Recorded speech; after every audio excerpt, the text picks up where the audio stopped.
Hi there. Today I'm going to be presenting an analysis of different romance comedies, and to be more specific, a genre, race, and location analysis of these different romance comedies.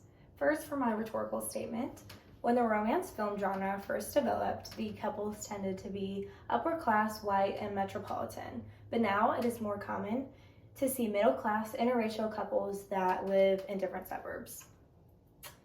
First, the first channel that I analyzed was Up TV, and the first film from Up TV is called Wild Prairie Rose. This film was published in 2016, however, it is a portrayal of the 1950s, and the main actress originally lives in a bigger city before she has to move home to a rural town in South Dakota where her mother has fallen ill, so she moves back to take care of her, and she decides to produce a film so that her and her mother can watch a last film before she passes away due to her illness.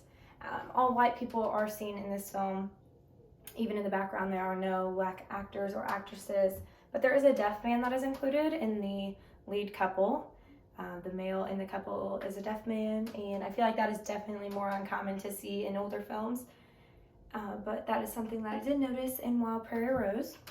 Next film we have is Emerson Heights, and this is a newer film published in 2020.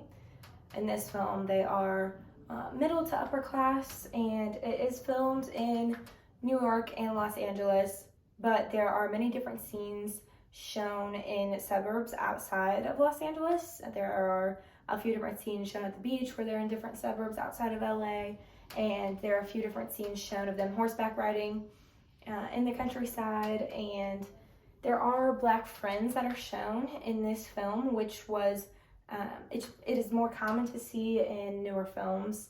However, the main couple in this film is all white, but they did take a step towards being more representative with the black friends in the background of this film.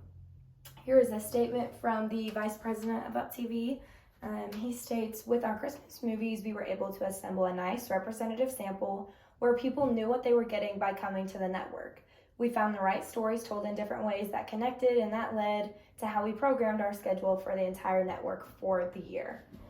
So they wanted to be more representative, and I definitely think they did do this with their Christmas schedule and their Christmas lineup for this season.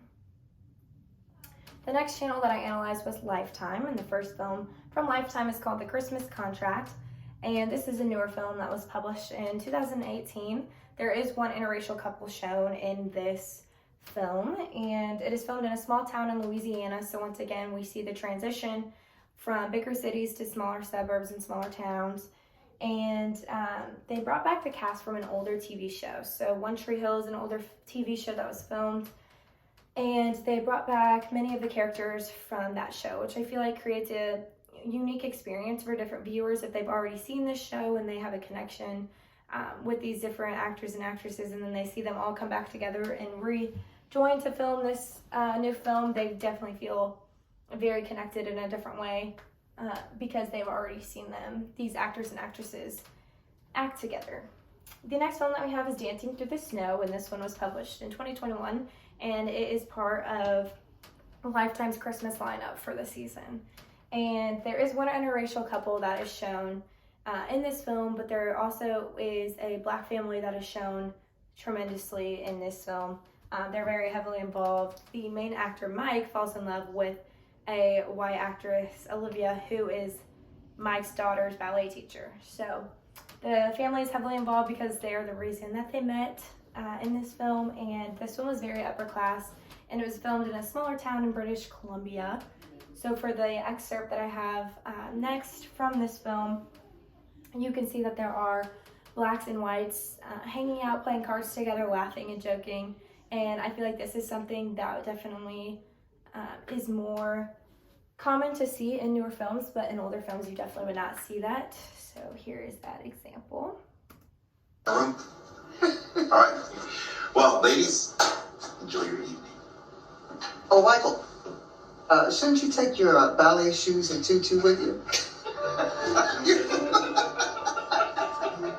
Yeah, sorry. The whole world saw. Don't worry about a thing, Michael. You've got great legs.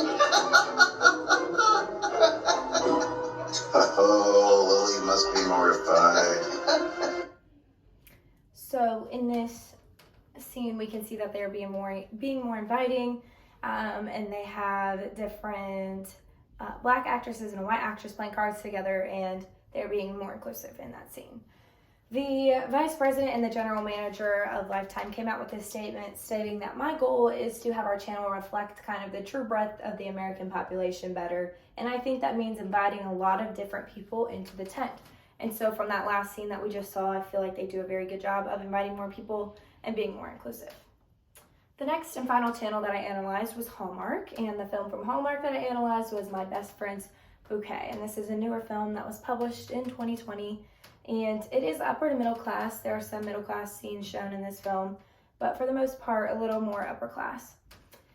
This movie is filmed in a rural town outside of British Columbia, and it ends in a happy ending. And in this film, I feel something very noticeable is there's 3 interracial couples shown in this film, which is a huge step for Hallmark, who traditionally has all white couples. In this film, I feel a lot of people and a lot of viewers were surprised to see 3 interracial couples included in this film. And in the next excerpt, you'll see 2 of the interracial couples shown, but not the 3rd one. Missing the truth. Love is what you have with your best friend. Person who knows what you want even when you don't. Soulmates. You know the night of the shooting star? I made a wish. It just came true.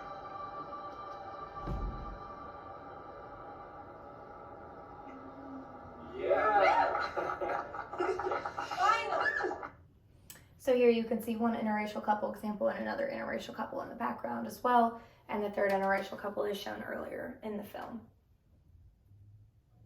The second movie I filmed from Hallmark was called Daisies in December, and this film was published in 1995, so it is an older film.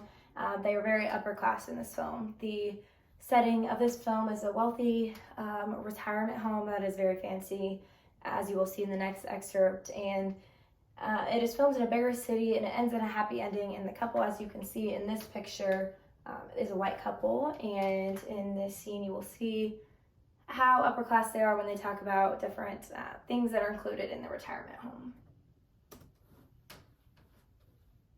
So, nice thick towels. Oh, now that is handy. A little sewing kit, and something to polish your shoes with. Look. Oh, wonderful.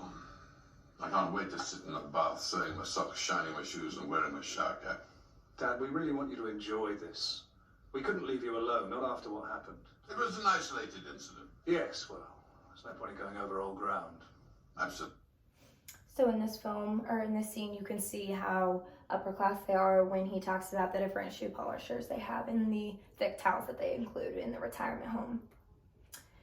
Here's an excerpt from a Hallmark actor that is coming in to film for a new movie that is coming out soon. And Jonathan Bennett states he remembers being stunned when he learned his romantic interest in The Christmas House would be a man. I asked my agent what girl was going to play my love interest. Who was it going to be, he says.